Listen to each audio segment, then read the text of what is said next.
The Branding Your Business podcast is for small business owners looking to build a customer favorite brand and a value-driven business. From solo shows covering marketing tactics to experts sharing their brand stories, each episode delivers actionable insights for entrepreneurs who want to impact the world. We're sharing how strategic moves and authentic connections can build a profitable business minus the burnout. Tune into the Branding Your Business podcast with me, Praise Santos McKenna of Come Plum, to design a brand your audience adores while building a life you love. Welcome back to the Branding Your Business podcast. I have such a treat for you today. I have a friend of mine here today named Wesley Tran, and we're going to be talking about some juicy stuff today. A lot of juicy stuff. Let me tell you a bit about Wesley. Well, Wesley is passionate about a lot of things. He loves being outdoors. We were just talking about bouldering. He's also a big fan of the Golden State Warriors.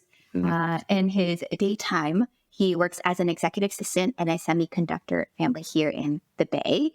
He grew up here in Silicon Valley, which you don't meet a lot of people who are from here and then come back here. So he's a bit of an anomaly in and of himself in that way. And what I know about Wesley too, he's very plugged into his community. I feel like you are very good at living a whole holistic life, and you give 110% in every little aspect.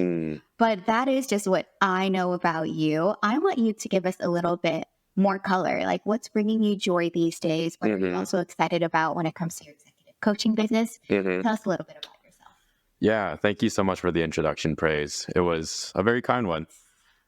And yeah, a little bit about me is just as I venture through this executive coaching business, I am just really enjoying helping people and seeing them flourish. So I'm working with just a handful of clients right now, but I think it's so amazing to see them just like have this light bulb moment of them realizing that they can have balance in their lives and freedom and just really enjoy life outside of work. So that's one of my favorite things. That is huge. Yes, because you model that in your own life. And I know you've helped executives that you assist and coach to have that balance too. So what are the key words? What are the key feelings that you want folks to feel after you work with them? Like that vibe in your executive coaching business that you want to get across? Yeah, so it is really a doing it with them type feeling of me being a friend, walking alongside them to partner with them on just living this balanced life. I want them to feel very balanced, coming from a place of chaos to organized, to overwhelmed, to balance. Those are the feelings I love. It's kind of my job as an executive assistant and an executive coach to be a chaos tamer. Chaos tamer. Yes. ChaosTamer.com. Yeah, that domain. Yes, absolutely. And I just love it. Taking things from entropy, organizing them into place, and their lives just become so much easier because of it. Yes, I feel like executives, not executives, all humans kind of need help.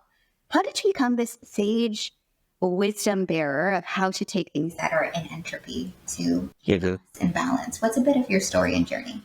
Yeah, so part of it comes from my strengths. If you've ever taken the Strengths Finders test by Gallup, one of my top strengths has been just input, which I've learned to be just retaining information and being able to share it to other people and curate them. And I know for me, like, I do a lot of hard things, but it's because I hate living a hard life. And I want other people to feel the same. And when your life is just messy, life is just harder. And I've just learned tips, techniques, different tools and products to help me in my own journey that I want to share with other people. So that's what I've been doing with just my coaching business. It's a way for me to utilize my strengths and just help other people live an easier life. That's so good. I feel like so many people have taken the Strengths Finders test and then they totally ignore them because they get onto the Wesley is someone who's actually doing something with it and honing in on your zone of genius, your strengths too, helping the community because of it. Let's talk about an example. My husband and I talk a lot about this theory of you can either choose pain versus suffering, and how you say it is that you can do the hard things first intentionally so that you don't have to make your life harder unintentionally later. I feel like we're talking in theories. Can you give us an example of the thing that you can choose to be hard now to save you some pain later? Like, for example, I started this morning too, and it's definitely something I recommend for all my clients if they can fit it in their schedule, is just physical activity. So for me, I enjoy the benefits of exercise. I don't really enjoy the act of exercise so much, but it's not until afterwards where I feel good and look good that makes me just say to myself that, great job, Wesley, going to the gym today. Your body looks great. Okay, we love that confidence too, but also working out does help build that too, right? We know that it has endorphins. We get like a serotonin boost from working out too. But it sounds like, and this is you keeping it human and real, it's not like you're like itching to go to the gym or like, I can't wait. You're like, okay, this will be a payoff later. Is that right? It's part of my habits of like, like brushing your teeth or just getting out of bed. It's something that I've implemented in part of my daily routine to make sure that I am growing, that my body is healthy, that the money I'm paying for a gym membership goes to my body rather than to the doctor. And so doing these hard things now helps me live an easy life later. Yes, I dig that. And so I can imagine you working with your clients alongside of your clients. A lot of them are busy executives. I feel like here in the Bay Area and Silicon Valley, there's folks who are just trying to do it all, right? They're trying to be successful at work, but also in their personal lives too. Are there common trip ups that you see among executives? Like, oh, there's a pattern here, whether it's like, oh, they're not working out, they're not eating healthy. What are the common trip ups that you see amongst people that you know? I think so. Signs that I see that they're going to eventually lead to burnout for my executives tend to be irritability, when sometimes you catch them in a bad mood. And everyone, of course, is going to have bad days. And fortunately, I do a good enough job where I don't catch my executives on my bad days, or I kind of know when their bad days happen. But something that I've seen amongst my friends, and even for me, when I'm just juggling too many things, is I become snappy. And that's just a really defense mechanism that I put up for myself that other people get affected by. And so that's something I want to work on and manage with my own time and energy of just juggling all the different tasks I have. When I'm not being overwhelmed, I just don't need a snap. So that's one sign that I've seen to be a commonality amongst myself and other people.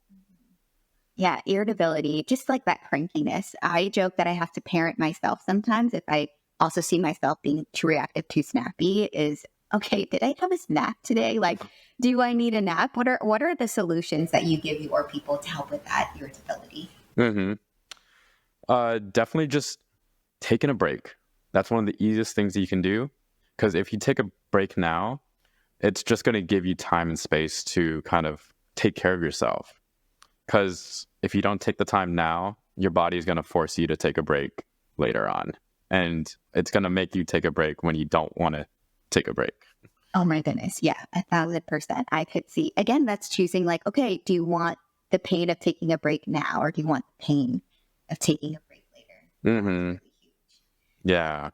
This is incredible. I could see how you help a lot of people. It seems like it's basic knowledge, but I know my friends and I know myself that it's not often common practice.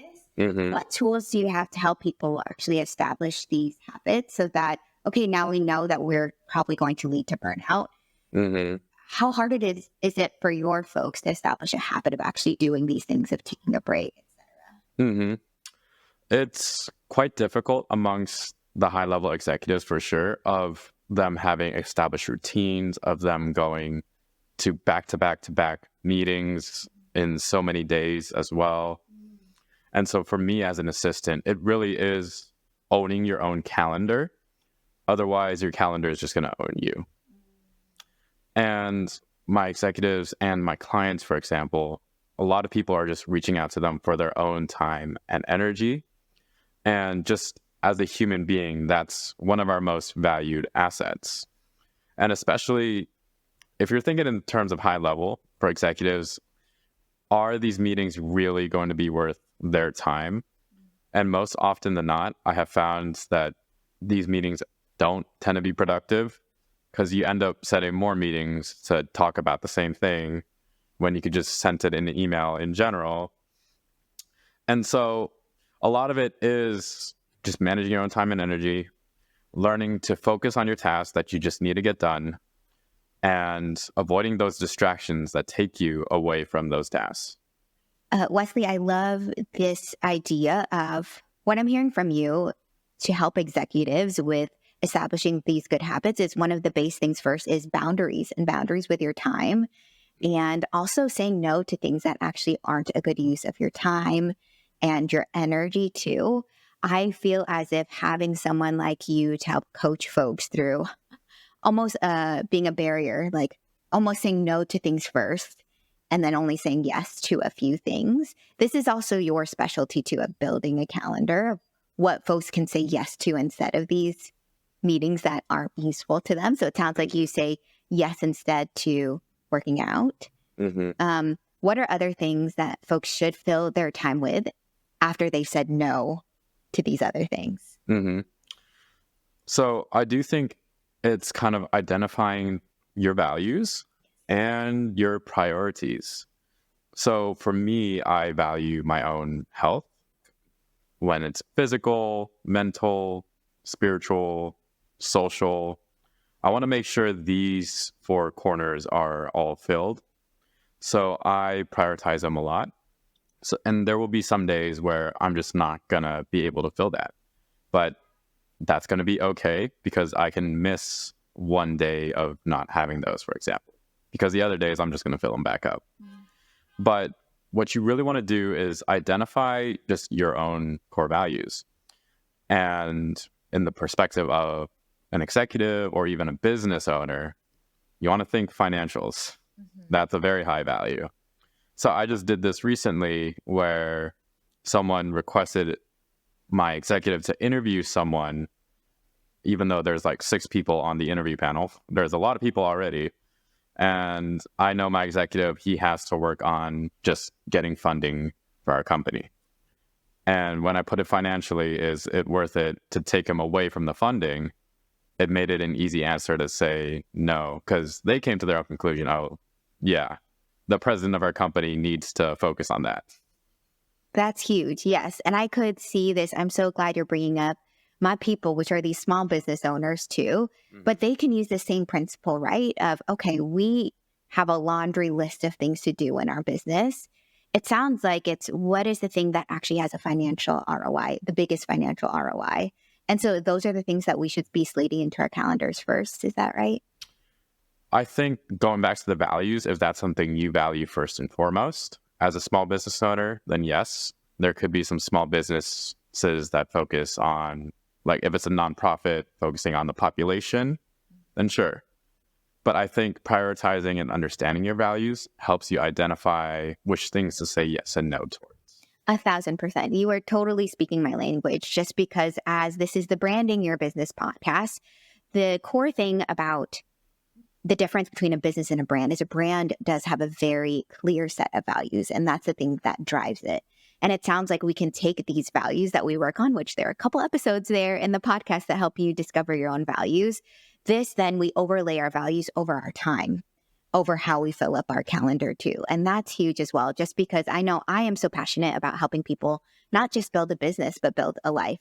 Because there's also some people who say they want a better life for their family, but then they fill their calendar with doing stuff for the business so that it actually doesn't align even with their personal values of how their calendar fills their time. But if we have this clear priority of what is the most important thing to us, it could be making money and having a great life for our family. And figuring out that tension is probably the work that we have to do. And that's huge. And I'm so glad that you brought that up.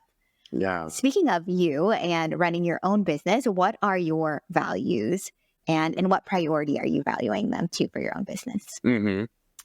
So something I really prioritize and value just for myself is the sense of freedom. of being able to be free from the tasks that dwell on you, to be free from just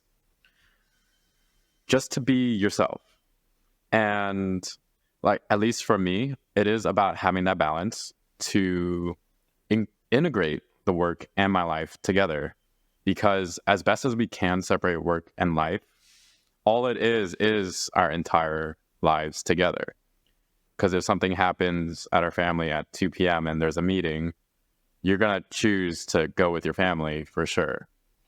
And for me, I think once I own my calendar, I really got to see the sense of freedom of I get to control my time and how I want to spend it and use it, and if it's really helping me with my own values and goals. So that's something that I really enjoy, and helping with my clients too, is just seeing the sense of freedom that they get from having more time and more energy to do the things that they want to do. Yes, I feel as if folks often forget that. Those who start their own business often share that same value. I know I started my business because I wanted autonomy. I wanted a say in how my time was spent. And this is a really good reminder for folks who say that freedom and autonomy is their top value, to pause and reflect, to look at their calendar almost. Is my calendar reflecting that? Is it really reflecting the way I want to be using my time? And I feel like your life is an inspiration of how to do that. I feel as if many folks will want to work with you, chat with you after this too. How can people find you? How can they get more resources from you? Yeah, so you can find me on my website, right, linked down below in the description. My YouTube channel will also be linked down below, where you can find content on leadership, productivity, and so much more.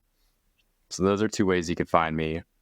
And I think I'll also share one of my tools on productivity I'm going to share one of my guides on how to overcome imposter syndrome, because I found this really great system to use to really take the doubts away from my head and just find that self-confidence in me.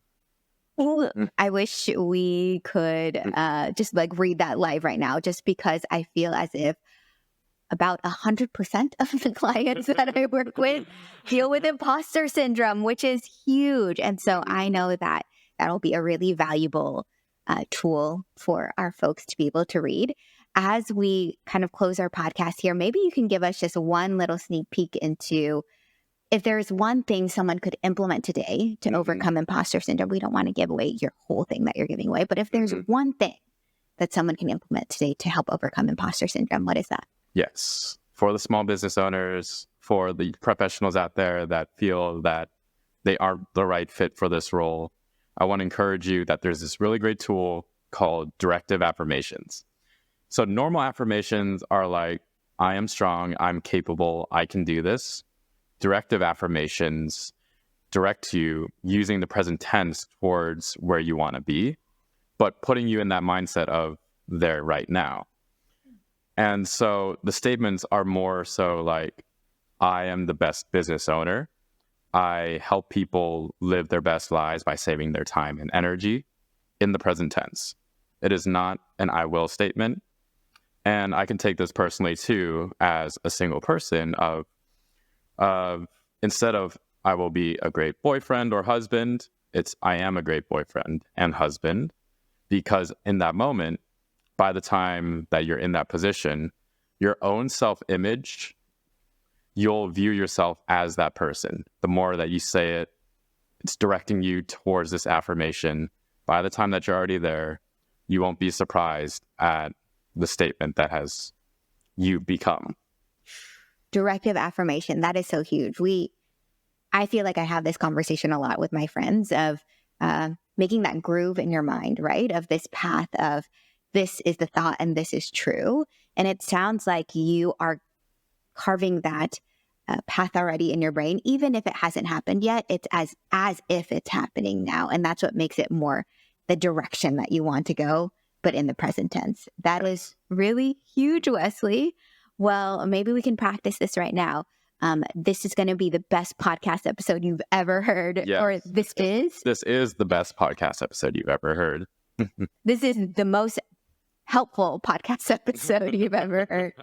This is the most viral podcast episode you've ever heard. Yes. Wow. I already feel it. It's already working. The Yeah. goosebumps are here. Yes. I'm glad. Is there anything else you'd like to add, Wesley? I think that is all. You can follow me down on my YouTube channel, my website, and you can stay tuned for more. Stay tuned for more. This is so great. Thank you so much, Wesley, for sharing space with us today. Thank you, Praise, for having me on. Yeah, totally.